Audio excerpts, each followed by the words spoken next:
Good morning, everyone. This is Mary. You're watching another little piece of my art.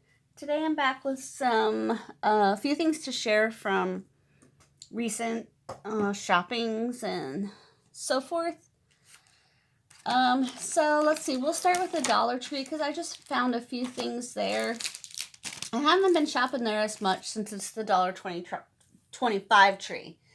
Not that that's a lot of money, but you're just a little more selective when you when you think about the extra because it adds up. So, but I did find these adorable stamps, and I love birds.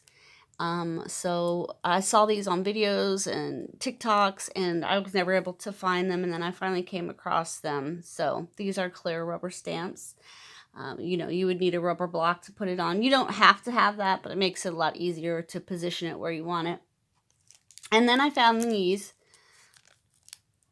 And these are all the dream catchers, and then like the extra leaves, which you could stamp onto the end of words or however you want. Be creative, do what you want, but birds, feathers. So they supposedly there's another set with butterflies. I did not see that one, or I would have got it.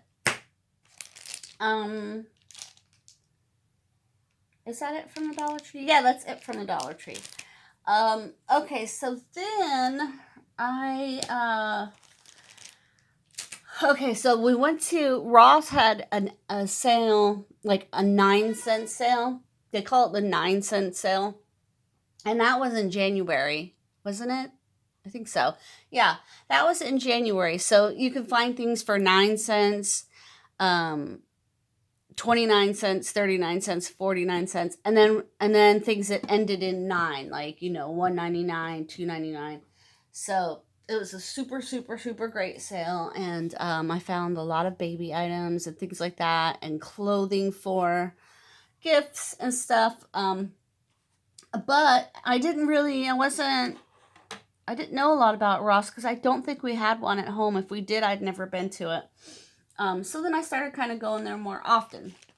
On one of my trips, I found these, and this is just 12 of the Statler fiber tip pens, and they were $1.99, and I thought that was a good deal. It says comparable at $3.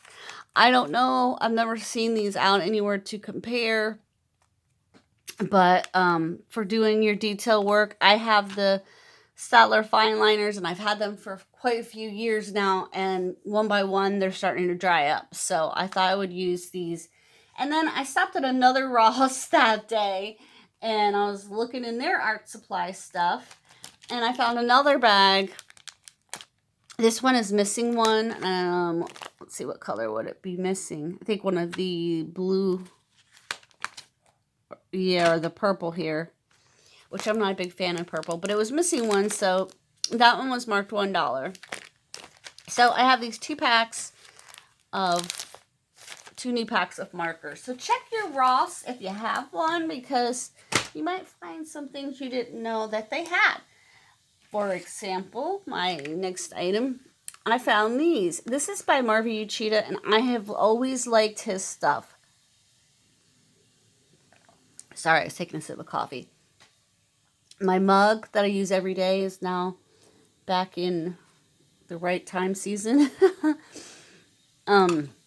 I've always liked Marvin Uchida stuff. This is Garden Craft. It's supposed to be for terracotta pots. And they were $3.99 for 4 of the big markers. And so I thought I would try them out. If they would have had any more colors, I would have bought them. But I'm going to show you why I wanted them, because this is on my 10 books to finish. And I keep this one in my bedroom, and at night when I'm watching TV or can't sleep, sometimes I just play with this one. So I tested those markers, paint pens, I guess you would call them, out. This is actual acrylic paint from a long time ago. And then these are the paint pens. They tear up the paper a little bit. Not tear it up, rough it up a little bit. But other than that, it's so much faster and easier to use the pen. So I've been doing some borders on these, and I'm putting some washi tape, because this is it's strange. It's sewn in, but then it's perforated. So, and then I used the pink color on this one, and I thought that it came out pretty nice. Some of these I haven't went in with the details yet, but this is just all going to be like my process in finishing this book. So I'm going to do Ophelia and, you know, is that all I've done as far as the backgrounds? Yeah. So, yeah, I thought that, you know, these would be good for that. And if I run them all out in this book, that's fine. I do not mind. Okay. Moving on. So, then I was on TikTok and I fell down into this rabbit hole of these plastic canvas dollhouses. So I don't know if you guys remember the haul, but when I first got here to Florida, I found this thrift store that is run by the Humane Society, and all their books are 10 cents. And I found like some of those old school plastic canvas stuff that your grandma those kind of crafts, you know. And I just think it's cool looking. Not that I would want a bunch of it all over my house, but there's certain items that I do enjoy seeing in plastic canvas. So I was on TikTok and I happened to look it up, and I had no idea there was a whole TikTok dedicated to like reviving grandma crafts. So I got really, really excited and watched a couple of super long series where people have been assembling these plastic canvas dollhouses. So I looked on eBay and to find the pattern, because you could get them on Etsy, but then you have to print them out, and I don't have a printer, and I would like, you know, just by the time I got to the place with the printer, the moment would be gone. So I did find this one, which isn't the exact house that I wanted, but it's cute enough. The furniture and the people are separate, so you have to find another instruction pamphlet for that. But that's okay, because if I don't find it by the time the house is done, then I will try to figure out how to make, sorry about that, try to figure out how to make them myself. So here it is. I think it's adorable. I want to make one for my granddaughter, and I want to make one for my youngest daughter. So what I think I'm going to do is, once I have some plastic canvas that I was able to find at Goodwill. I didn't drag it out here because I didn't think you'd be interested in seeing that. But I think once I have all of the plastic canvas, I want to cut two. I'm going to do it two at a time. So wish me luck. I'll keep you posted and show you as I go. But here's all the floors and the walls and all the things that you stitch to put the house together. And look at the furniture. Is that the cutest? Oh my goodness.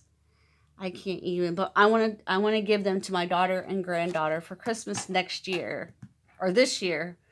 But you know, so I have quite some time to work on them. And the people that made one house said it took them 2 months. So making 2 houses will probably take me double. Okay. So along those lines, I went back to my thrift store at the Humane Society to see what they had.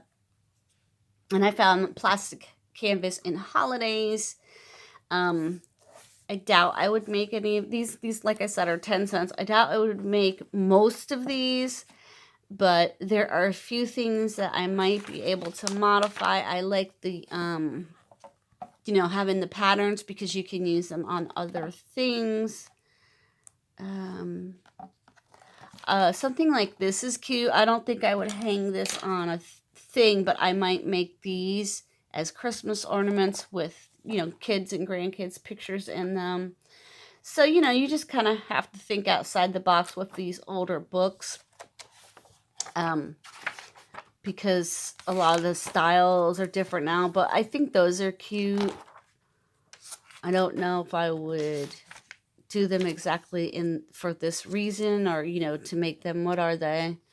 Is that supposed to be like, okay, they're just freestanding people. Yeah, I would make, something like that and attach it to a cute wreath. I'm not sure. But if I'm going to be doing these plastic canvas doll houses, I thought the book would be good. Because look, here's little people here. I might be able to figure out how to scale that down for my dollhouse. This is a scarecrow, but you know, you can change it. So yeah, I got that one. I saw this and I thought it was kind of cool. This is dozens of ways to repurpose a pillowcase. So I'll tell you something strange about me. Although you guys know me by this point, most of you. Hello to any new followers and welcome. But most of the people that follow me have been following me for a while. So you guys know I'm extremely sentimental. When I tell you this, you'll understand. Every sheet set that my kids ever had as kids, when it's, you know, when they get old or the cartoon character, they don't like it anymore or whatever, you know, you get rid of it. I kept the pillowcases. So now I have a bunch of pillowcases I don't know what to do with. So in this book, it tells you just different things you could make out of them. Cute projects that you could do. This one's a little bit more, you know, up to date than the last book I showed you. But yes, this is what I'm going for here. This is a baby quilt. My grandson will be born in June, early June he's due. So I thought it would be cute to make him a baby quilt with some of his dad's pillowcases that I saved, my son's. And this one, you know, is pretty simple, and I'm not to the sewing point yet where I can handle anything hard. Plus, I want to have it done, so I am going to make that. And then there's just some other cute projects, things to do. I love repurposing things. You know, make a dog bed. I never thought about that, but that's just like one of the most obvious things, right? You can rip them up into strips, make fabric yarn, and make a basket. So yeah, make little monsters. How cute. So I got that one. And then I got this one. I know it says $1.98, but these are all 10 cents from, it also says a library tag. This book's been everywhere. This is Better Homes and Gardens embroidery. Again, just helpful stitches to learn. I like to have, I know you can have anything you want online, but I like to have the hard copy because you just never know whether you're going to have a glitchy internet that day or something, and you want to do a project and you can't. It's so frustrating, right? It is for me anyway. I have no patience. But anyways, look at some of these projects. Isn't that gorgeous? Oh my Lord. I would love to make something like that. So yeah, just different projects here. I really like this book a lot, but I don't want to bore you guys too much. And then at the same place, I did find this. I think this was $1, but it's Mary Englebright, I think, right? Yeah, that's her flower. Mary and Company. This is a cross stitch set, and it's tiny. And I did one at Christmas time, 1.5. I almost finished the half just for ornaments, but I thought I would hang this by my front door in my new home. Because it says home. It's so cute. So there's that. Okay, guys. Now the last thing I saved was this book. So I know I said I wasn't going to get any other Hannah Carlson book until I had more pages done in spirit animals. But I happened to be perusing eBay one day, and this was $4. I've never seen a Hannah Carlson book that low before. I mean, maybe they go that low on Amazon or whatever, but I don't really shop there. So I snatched it up. Now, here's my question to those of you who have her stuff. So this was a brand new book. I mean, it doesn't look like a bootleg book. It came in a sealed shrink wrap and everything like that. But I'm telling you what, the paper is completely different than this one. This paper almost has a newsprinty feel to it. It definitely has a texture, and it's a lot thinner. I will show you. I mean, you can see the body to this paper, and this one is flat. I mean, thin. So I didn't know, like, if that's, because it says inside that it's the, right here, it says it's the second printing from July of 2016. So, I mean, I got the book and I was like, well, I better test some stuff out. I used just some gel pens right here. And, you know, they're shadowing through. So I was like scared to death. It seems to take the Crayola Super Tips okay. There's a little bit of a ghosting, but nothing that you won't be able to cover up. But I'm just curious if anybody else had that issue or not. I'm trying to see where mine came from. I really don't know. It just tells me the different copyrights, like the Swedish and the English. Anyway, so I started messing around with it because I was like, well, if this is going to be a pencil-only book, I'm not going to be very happy because I like to be able to use other things, and my hand hurts when I use pencil too much. So I got my paints out. This is from the Artistro set. I love that fluorescent orange there. And I just started playing with those and prayed that it wouldn't. So it was fine on the other side. And I got inspired to keep going. So here's my little bunny. None of these are complete, so I haven't went in with the pencil. On the bunny, I haven't went in and done the dots, or I haven't even finished the little bugs there. But I just wanted to show you how nice the watercolor ended up looking. And then I went on and did some of this one. So just to show you that it doesn't bleed through without, you know, having something else on the other page covering up any bleed through. There's the next page, and there's no bleed through. So it will work out fine for me as long as I keep my mind to the fact that, you know, less is more, and have, you know, almost a dry brush. I think it'll be fine. And then if there's spots that need marker, like these little leaves here, or these stems, I was afraid I would make a mess with the watercolor. So I went in with those with the Settler fine liners, and it did not bleed through. No bleed through.